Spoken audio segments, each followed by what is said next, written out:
Hello and welcome to The Drum. I'm Ellen Fanning. Today also marks 75 years since India's independence from British colonial rule.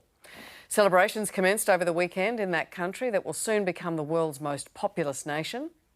Today, Indian Prime Minister Narendra Modi spoke in Delhi, setting out his vision for the next 25 years when the country marks its centenary of independence in 2047. And I think, Pawan, that speech went for several hours. It does. It normally does on 15th of August on the ramparts of the Red Fort. Message to the nation, and everybody listens to it to understand what the vision is, what the plan is. And how do you reflect on that 75 years? Of the previous 75 years, when British left India in 1947, it was a bankrupt country. The country had been totally deindustrialized.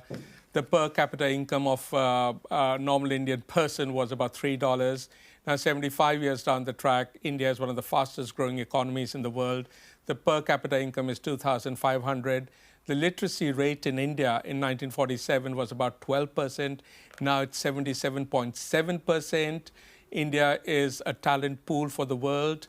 If I look at life expectancy, the life expectancy was about 32 years in 1947. Now it's about 70 years, 75 years down the track.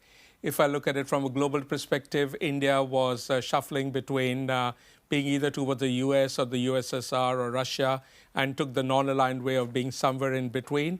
Now, 75 years down the track, India is a leading power on the geopolitical stage. It can have its own thoughts, its own views, and gets respected for it.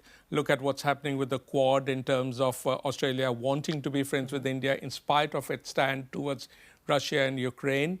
India entered the space race 17 years after independence in 1964, and has now even sent a mission to the Mars in terms of circulating the Mars and getting information from there over there. If you look at healthcare, India had polio. 500 children were being diagnosed with polio till the early 1990s. Now they've eradicated polio, and it's a healthcare textbook kind of a lesson on how to find healthcare. So what India has done in the last 75 years, in spite, and remember, India was born at a time and Churchill had said that he could not see India as a country surviving because of the diversity in the country, because of the different cultures, different languages. 75 years down the track, in spite of speed bumps and other things, India has done extremely well for itself. And if I look at the next 75 years, the average median age of the Indian population is 28.3 years. There are 1.3 billion mobile phone subscribers. And that is where the e-health, e-learning, fintech is going to come through.